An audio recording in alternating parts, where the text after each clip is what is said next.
Совет одағын сақтап қалу үшін менің ақырғы патроным қалғанша соғысқанымды өздеріңіз білесіздер.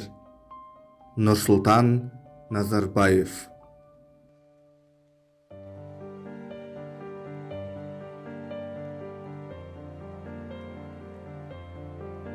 Бұл туралы жазушы Ғаббас Қабышұлы ағамыз дәл сол тәуелсіздік алар алдында бүкіл КСРО басшыларының немен айналысқанын, кімдердің сатқындық жасағанын, ал бүгін Назарбаев деп 30 жыл төбемізге көтеріп келген адамның сол кезде қандай тірлікпен айналысқанын былай деп түсіндіріп берді.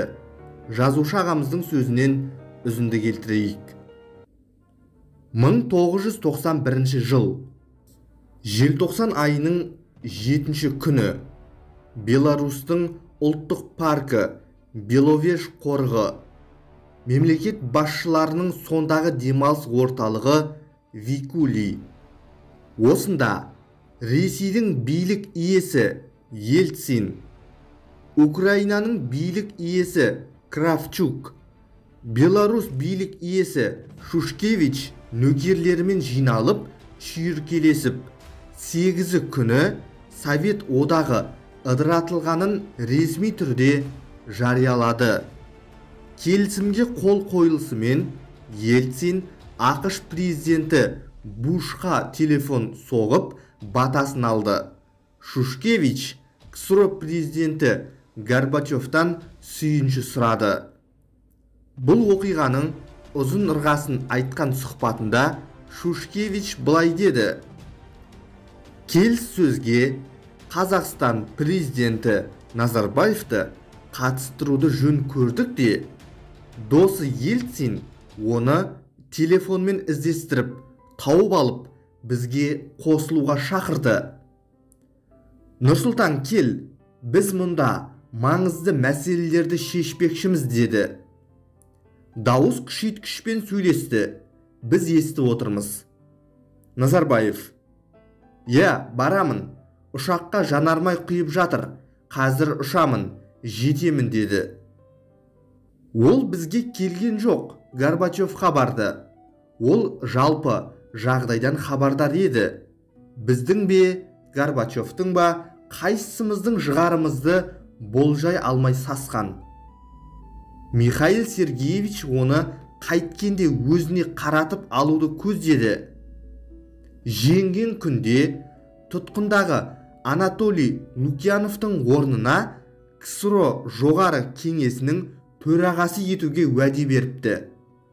Назарбаевтың бізден сырт айналғаны сондықтан деді.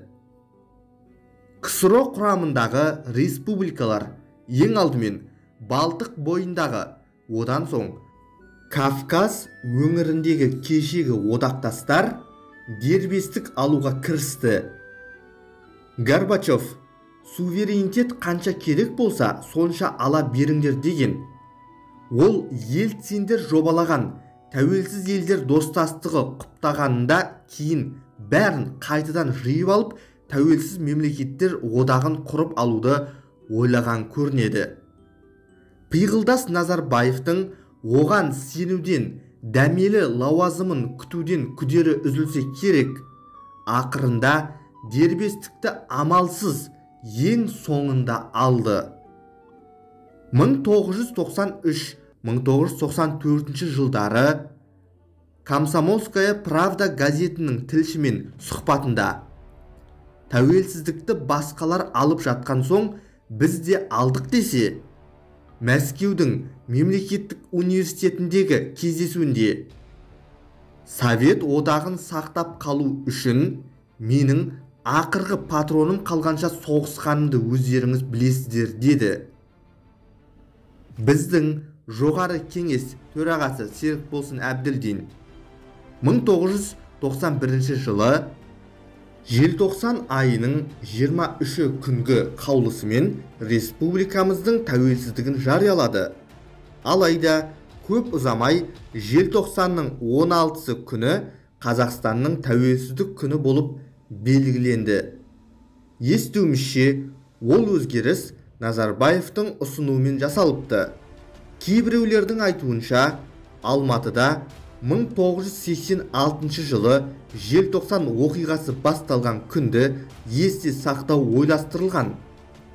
Егер Назарбаевтың билігі ол күнді есте сақтауға, тарихта толық мәнінде қалдыруға мүдделі болса, заң жүзінде қаулы қабылданған күнді сақтау керек еді.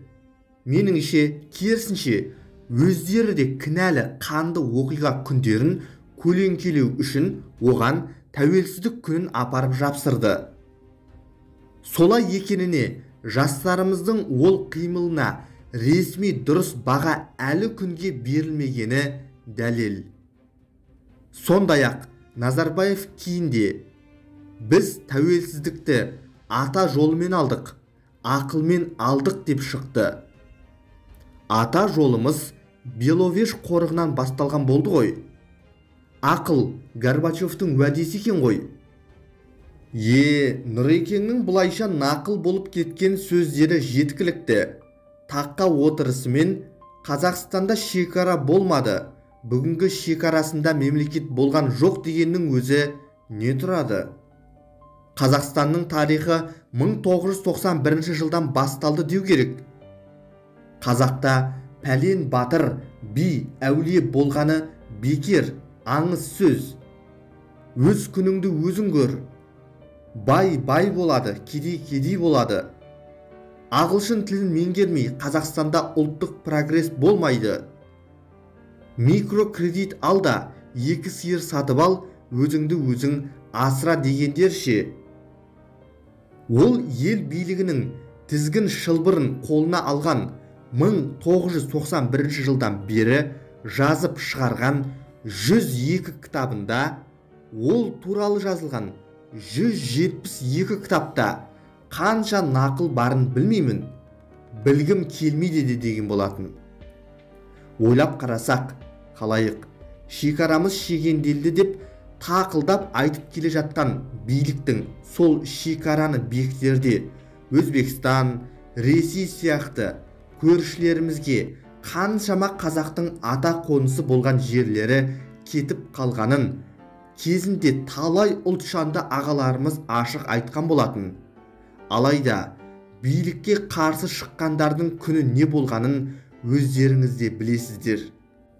Ал бұл шығарылымда сіздерге, бізге тәуелсіздікті алып берген ешқандай да Назарбаев емес, керісінше сол жылдарда Назарбаев кеңестер одағын, яғни Совет үкіметін сақтап қалу үшін жанталасқандардың бірі болғанын, яғни өз айтпақшы, Совет одағын сақтап қалу үшін ақырғы патроны қалғанша соғысқанын біле жүріңіздер деп айтып отырмыз.